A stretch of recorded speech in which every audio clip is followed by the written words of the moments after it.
Anambra Broadcasting Service Ọka tata bụ tata echi bụ n'akụkọ maka na anyị na ndị otu egwu ọdịnala Ijere otu nke The Vision of Mary St. Moses Agbịrịgba na nke a ga-anọrị ha nwere ọtụtụ egwu ha ga-eji wee mee ego obi ụtọ maka na ha ya azọ ya azọ wụọ ya wụọ iji wee gosi gị n'ife egwu ka a na-eme na omenala Igbo adịgokwa ọkpụtọrọkpụ.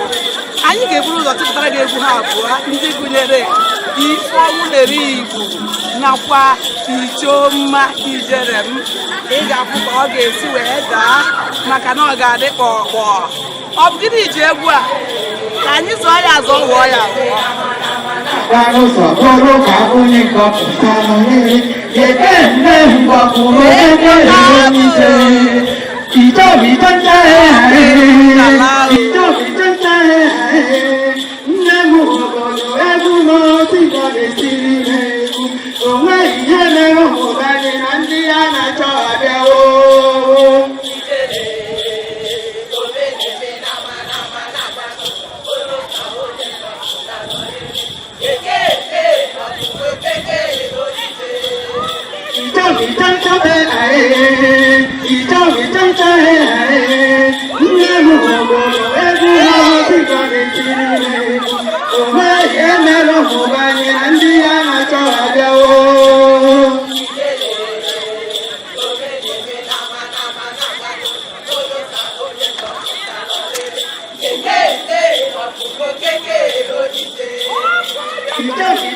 anyị ji were azụ egwu azọrọ ayọ ya ayọ na-ete ya ete. Ya bụ egwu na-abịara gị n'ụlọ mgbasa ozi telivishọn Anambra Broadcasting Service Ọka. Ndị otu egwu a ka nwere ọtụtụ egwu ha ga-eji wee mee gị obi ụtọ, mana ọ bụrụ ugbu a ka ị malitere isonyere anyị nọ kpọmkwem n'oge egwu ala anyị na-abịara gị site n'ụlọ mgbasa ozi abụọ ka ibe Anambra Broadcasting Service Ọka. Egwu ala anyị nke ụbọchị tata dị ọkpọ maka na anyị na ndị otu egwu ijere obi bụrụ otu nke The Mission of Mary St. Moses Agbịrịgba na nka na-anọrị. Ọ dị ugbu a anyị ga-ewetakwara gị egwu ha abụọ na-atụfughị oge, ndị gụnyere Mbu Ụzọ Nwaanyị ruo n'egwu anyị bata nakwa Pius Nwobodo. Ka ọ dị ugbu a aga m emere ụlọ ukwu n'ala iji wee gosi gị na mụnwa bụ Amaka Ọfọjebe makwa ife a na-ekwu n'omenala Igbo. Ngwa sonyere anyị n'uju.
N'ịgwa gị eziokwu, dịka ọmarịcha egwu ya na-aga n'iru, ọ dị nka m agbacha na-agbacha maka na ọ na-asọ n'ụbụrụ ka ọ dị ugbu a ịmara nke ọma na ụlọ anaghị adaba gara uko anyị ga-aga ka anyị gbaa ndị isi otu egwu a ajụjụ ọnụ iji wee mata ka ọnọdụ egwu ha siri wee gbatakwuru n'agbanyeghị na ha eji akụrụngwa were akụ ya bụ ọmarịcha egwu mana egwu a na-asọ n'ụbụrụ ngwa ka anyị gaa ya bụ njem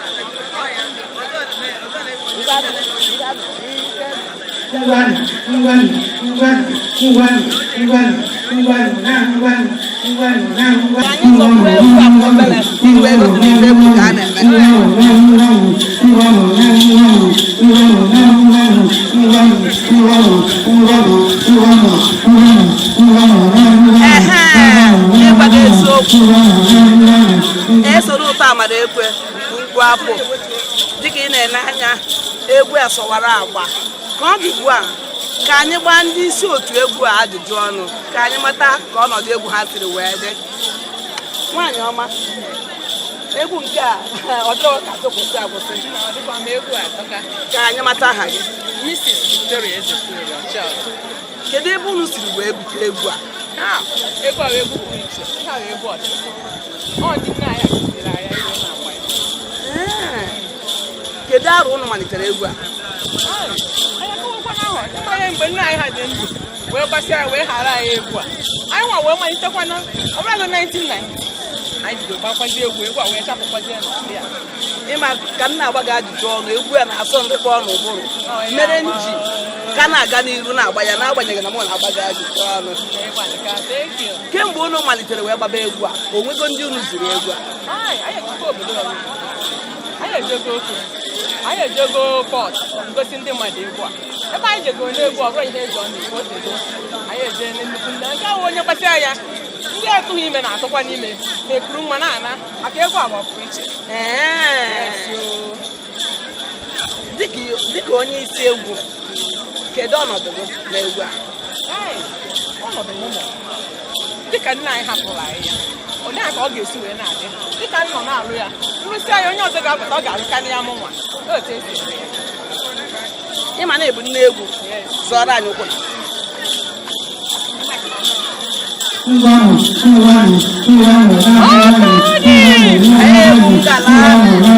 egwu nna agwa obodo na-ana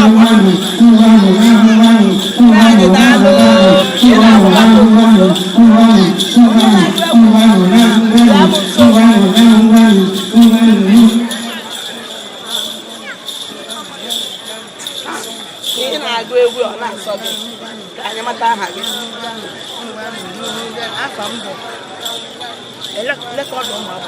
Rekọdụ Onugbu gosiri na rekọdụ ụmụ agbara ka ebu n'eziokwu. Kedu ebe i siri wee mụta egwu? Onye m gosiri ka esi agụ egwu? Onye m gosi m ụlọ akara m nwetara site n'aka nne m ekele ụwa nke Chineke kere nne m gụrụ egwu gụta ya ọfụma m nwatetakwa banyekwa na-agụkọ Nye ọ natara chi ka egwu ahụ? natara chi m ka ọwụ. Ka ị na-agụ agụ ị nwekwara ike ịgba agba. Yes, ana m agụ na-abụ abụ. Gụọrọ anyị ofu egwu nke sọkarịchara gị ka ị wụọ ya wụọ. Ijoma ijelemo, ijoma ijelemo, ijoma ijela rukamba, ijoma ijelemo, bakajele kuna nanga, nangele go kangene, bakajele kuna bwiba, nangele go kangene. Nwanne m iso n'ife a na-eme Ijoma Ijelemo dịka m siri wee gwa gị egwu ya asọkakwa m. Nwaanyị ọma daalụ iso n'ife a na-eme n'omenala Igbo. Daalụ nwanne m. Nne bịa.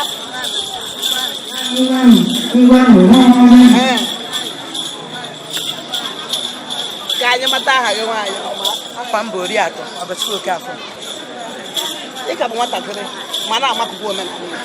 Ihe ọwụ na omenala Igbo anyị kwesịrị ị na-edobe ya maka ọdịnala ka ọ bụ. Abịa n'egwu niile a na-agụ kedu nke kacha atọ gị ụtọ? Nke ọha ncha niile na-atọ m ụtọ mana nke kacha atọ m ụtọ bụ nke anyị na-agba n'ala. Ụda adịrọ nọ n'egwu m ịsụọ ude wee tinye na ya nọ. Kedu onye na-agụpụta egwu a?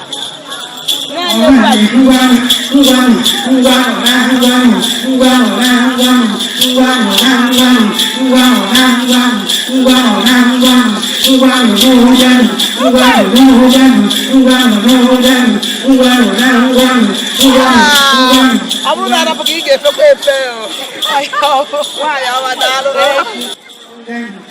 ka ọ dị ugbu a anyị ga-achịkọtasị ọmarịcha egwu a nke ndị otu egwu ọdịnala Ijele obi bụrụ otu nke Dominion of Mary St. Moses Agbịrịgba na Nka na-ewetara gị ọ na-abịara gị n'oge egwu ala anyị n'ụlọ mgbasa ozi telivishọn Anambra Broadcasting Service Ọka. Ọ bụrụ na anyị wetara gị ofu egwu anyị ga-apịachi ọnọdụ a. Abụ m Amaka Ọfọjebe wee na-akpọbata ndị otu egwu a na egwu ha nke fọdụrụ afọdụ nke bụ Ụnọma Nwaokoye. Ngwa sonyere ha n'uju. Mama,